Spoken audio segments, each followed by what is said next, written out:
Hi, this is Jason Major for Sway Heroes with the letter U. And how many do we have? Lots of them, right? No, we have 3. Unity, we have Union Jack, and we have Ultimate Tales Spider-Man, which is a flip book with another issue of Ultimate Tales Spider-Man. Alright, that's it, bye! No, I'm kidding, I wouldn't make it that short. But let's talk about these 3 things, just a little briefly then.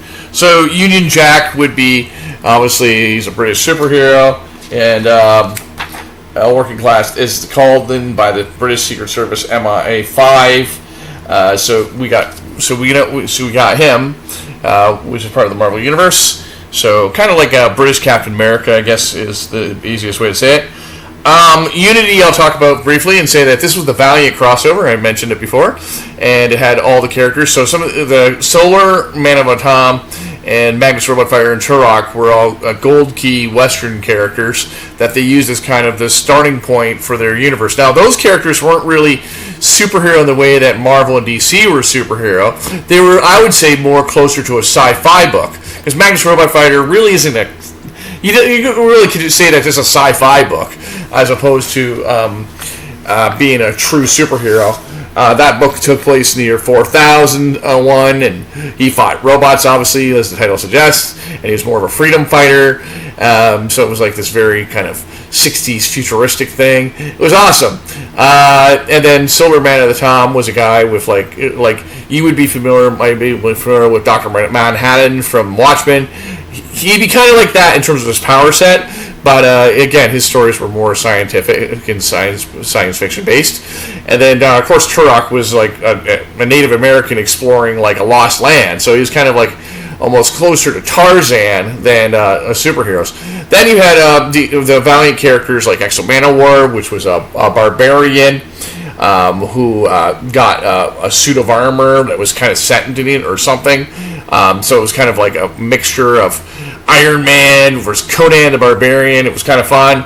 You had Eternal Warrior and Archer and Armstrong and Harbinger and a bunch of other characters that were from Valiant that they created together. And Unity was kind of their crossover, bringing them all in this space of where time is kind of irrelevant. And they had number 0 issue, which was free, and number 1 issue, which was only $1.85 at the time. But as you can see, it's a little bit shorter. It's like a 16-page book, but it has in the back all the tie-ins and stuff. So Unity was a crossover event for Valiant to bring all their books together, and you can find a lot of Valiant books in the 10-cent bin, quarter bin, or dollar bin, and a lot of them are really good reads, actually. So don't just throw them away just because they're in the quarter bin or dollar bin and you've never heard of the titles. There is some great reads you can find for 10 cents, and I haven't read this particular issue, but I read the first issue, and I give the first issue a B, and or B plus, and I would say I recommend checking out the Valiant stuff. And then for Ultimate Spider-Man, I find it interesting. This was probably a newsstand copy, or it says direct edition, but it probably was intentional. Was more for the newsstand and to like reprint it for the newsstand. So the idea was that it was a kind of a reprint of the source material, and it's interesting because it was only like maybe a couple years after Ultimate Spider-Man actually premiered. So Ultimate Spider-Man, who is Ultimate Spider-Man if you never read this? So Ultimate Spider-Man, the original Ultimate Spider-Man was, and the Ultimate Universe kind of was like trying to do a complete reboot of the Marvel Universe where they could start all over, fresh, clean slate, make kind of feel like 21st century. Peter Parker was a teenager again, which they really seemed obsessed with, and basically 6 Peter Parker has regressed to a teenager mentally, in my opinion. But the artwork was by Mark Bagley, who had done a lot of issues of Amazing Spider-Man before, but he's a fantastic artist with fantastic visuals. He knows how to draw faces. He knows how to draw dialogue.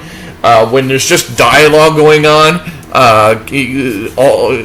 Mark Bagley shines at this. And to making the plot move along, and so I have read this way back when, and Ultimate Spider-Man, especially those first few issues, A+ is what I would say.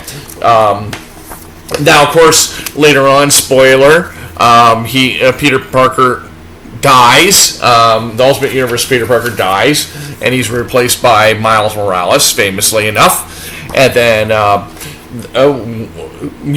eventually that universe is destroyed. Miles Morales is put in the 616 somehow, and then later in 2024, they reboot the Ultimate Universe with an idea that Reed Richard had turned into the Maker and kind of converted a pocket universe into his own image. And Peter Parker's like an adult in that one. But I highly recommend this. A lot of these will come in Epic, are going to be starting to come in Epic Collection as well. So if you're looking to get them in a trade format, Ultimate Spider-Man is coming to Epic Collection starting in like 2025. So that is something to look forward to. Epic Collections are awesome. So you might want to look forward to getting that in Epic Collection if you want to read full story. Please note also with Ultimate Spider-Man that a lot of them were story arcs. So you have part 4, and you have part 3. There wasn't a lot of single issues. It was more like story arcs that were happening. But I highly recommend Ultimate Spider-Man, and if you see something like Ultimate Tales Spider-Man, what you're seeing is a reprint that you might give you a good introduction. But this is like a 2-for-1 comic because it's $1. See you, stay sweaty, and we'll get to the letter V next.